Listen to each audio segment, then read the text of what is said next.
राबणारा म्हणतो माझा, श्रमणारा म्हणतो माझा,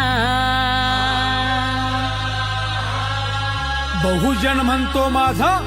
मुसलमान म्हणतो हो माझा, दलित म्हणतो माझा, माता माऊली म्हणते माझा, अहो भटका म्हणतो माझा, आदिवासी म्हणतो हो माझा, असा होऊन गेला राजा, असा होऊन गेला राजा, कोल्हापूरचा राजा, कोल्हापूरचा शाहू महाराजा, कोल्हापूरचा राजा, कोल्हापूरचा शाहू महाराजा.